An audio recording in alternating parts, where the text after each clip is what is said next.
जरा सोचो, एक आदमी के पीछे पूरे देश की फौज लग जाए, लेकिन फिर भी वो बार बार मौत को छूकर टक से बाहर आता रहे। कुछ ऐसा ही होता है हमारी आज की कहानी में। कहानी की शुरुआत में हम देखते हैं कि 12 खास सैनिकों को चुनकर नॉर्वे भेजा जा रहा था, जहां जर्मनी की सेना ने कब्जा कर रखा है। उनका काम था कब्जा किए हुए इलाके में घुसकर फौज के अड्डों का पता लगाना। कई हफ्तों की कड़ी ट्रेनिंग के बाद 12 आदमियों को इस मिशन के लिए चुना गया। उन्हें जरूरत का सामान देकर एक शिप के जरिए भेज दिया गया।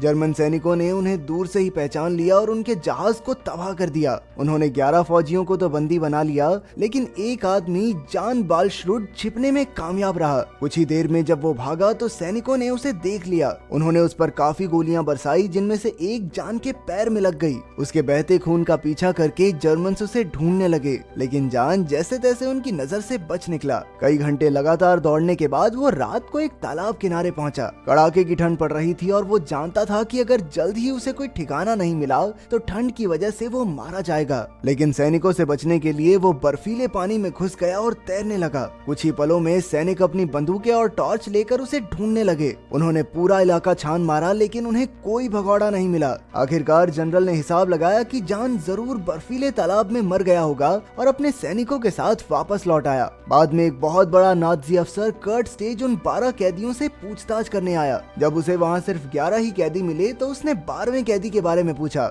इस पर जनरल ने कहा कि वो तो तालाब के बर्फीले पानी में डूबकर मर गया। लेकिन कर्ट बिना लाश देखे मानने वाला नहीं था, इसलिए उसने 12वें कैदी को ढूंढने के लिए अपनी फौज पूरे इलाके में फैला दी। उधर जान जैसे तैसे तालाब से बाहर निकला, लेकिन उसकी हालत बहुत बिगड़ चुकी थी। उसका चेहरा और शरीर के कई हिस्से बर्फ में जम चुके थे। इसके बावजूद जान आगे बढ़ता रहा और फिर उसे 2 लोग मिले। खुशकिस्मती से वो दोनों अच्छे लोग थे और वो जान को अपने घर ले आए। उन्होंने उसे खाना और गर्म कपड़े दिए और उसके घावों पर पट्टी भी की। उधर कर्ट ने उन 11 कैदियों से उनके मंसूबों के बारे में पूछा, लेकिन किसी ने अपना मुंह नहीं खोला। आखिरकार उसने सबको कड़ी सजा दी और कुछ को तो बेरहमी से मार डाला। कर्ट अब भी उस 12वें आदमी को ढूंढना चाहता था, इसीलिए उसने जांच की कि क्या इस बर्फीले तालाब को पार करना मुमकिन भी है या नहीं। कर्ट खुद उस तालाब में घुसा और 20 मिनट तक वहाँ खड़ा रहा। आखिरकार वो समझ गया कि इस तालाब को पार करना बिल्कुल मुमकिन है। उधर जैसे ही जान की तबीयत थोड़ी ठीक हुई, वो अपने साथियों को जर्मन सैनिकों से बचाने निकल पड़ा। एक भले आदमी ने उसे तालाब पार करवाया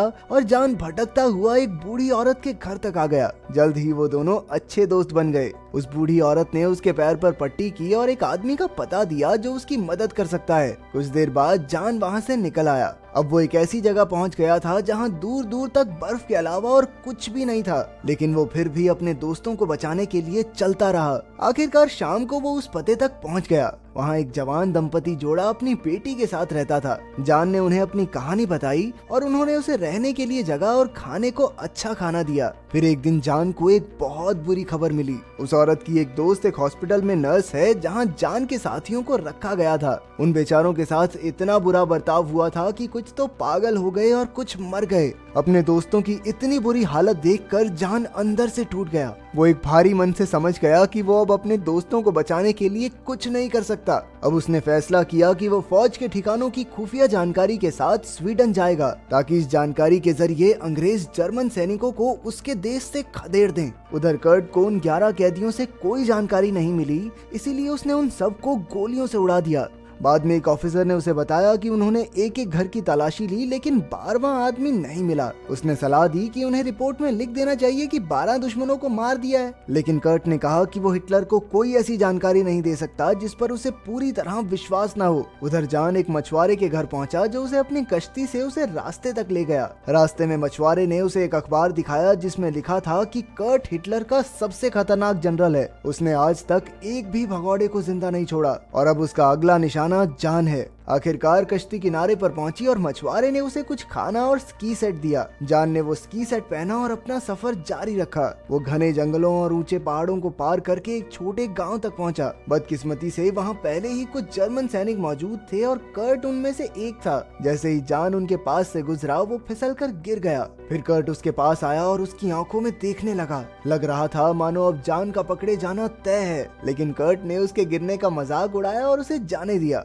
लेकिन कुछ मिनटों घंटों बाद ही कर्ट के दिमाग में ख्याल आया कि कहीं ये वो 12वां आदमी तो नहीं। उसने बिना समय गवाए फौज की एक और टुकड़ी को वहाँ बुला लिया। कुछ ही देर में एक हवाई जहाज ने जान को ढूंढ निकाला। हवा से काफी गोलियां बरसाई गई लेकिन एक भी जान को नहीं लगी। उसी वक्त एक भयानक बर्फीला तूफान आ गया और जान बर्फ में दब गया। जब थोड़ी देर तक हवाई जहाज को भी कुछ नहीं दिखा तो वो भी वहाँ से निकल लिया। कई घंटों बाद जान बर्फ से बाहर निकला। उसकी हालत बद से बदतर हो चुकी थी। हड्डियां कपा देने वाली बर्फ की वजह से उसके नाखून टूटकर गिर गए थे और उसकी आंखें तक जम गई थी। इस सब के बावजूद जान जैसे तैसे खड़ा हुआ। उसका शरीर बेशक मौत के करीब था लेकिन जिंदा रहने का जज्बा उससे कहीं ज्यादा था। वो धीरे धीरे रेंगते हुए आगे बढ़ता रहा। उधर कर्ट को बर्फीले तूफान की खबर मिली लेकिन उसे यकीन था कि जान अभी भी जिंदा है, इसलिए उसने वहाँ कुछ फौजी भेजे। जान तो वहाँ से निकल चुका था लेकिन उसकी चीजें पीछे छूट गई थी। फौजियों को उसके कपड़े, एक नक्शा और उसका स्की सेट मिला।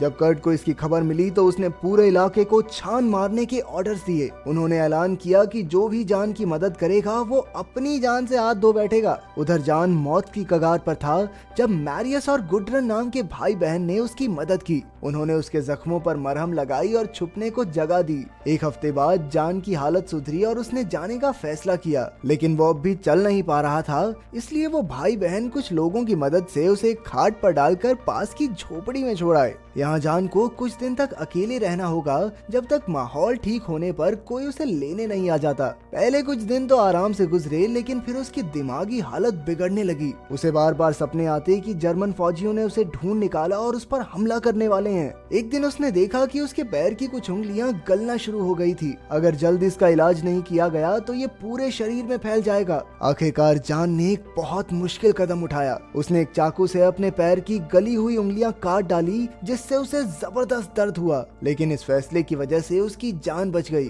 पूरे 9 दिन बाद मैरियस अपने साथियों के साथ आया और जान को उठाया। उन्होंने उसे कुछ लकड़ियों से बांधा और खींचकर ऊपर ले गए। फिर उन्होंने जान को एक बड़ी चट्टान के पीछे छिपा दिया। जाने से पहले मैरियस ने उसे वादा किया कि एक आदमी जल्द ही उसे लेने आएगा और सरहद पार करवाकर स्वीडन जाने में उसकी मदद करेगा। लेकिन कई घंटे बीत जाने के बाद भी कोई नहीं आया। कुछ ही देर में रात हो गई और तापमान -20 डिग्री चला गया। जान बुरी तरह से कांपते हुए समझ चुका था कि अब शायद उसका मरना तय है। इसके बाद हम देखते हैं कि मैरियस और गुडरन बात कर रहे थे कि जान ने सही सलामत सरहद पार कर ली होगी या नहीं। तभी एक आदमी डरा हुआ उनके पास आया। दरअसल ये वही आदमी था जो 4 दिन पहले जान को चट्टान के पीछे से उठाकर सरहद पार करवाने वाला था। जब मैरियस ने उससे पूछा कि क्या हुआ तो उस आदमी ने बताया कि उसने तो चट्टान के चारों तरफ देखा लेकिन वहाँ जान था ही नहीं। तब जाकर मैरियस को एहसास हुआ कि असल में वो जान को गलत चट्टान के पीछे छोड़ आए थे। वो तुरंत अपने दोस्त के साथ वहाँ पहुँचा और बर्फ खोदकर जान को बाहर निकाला।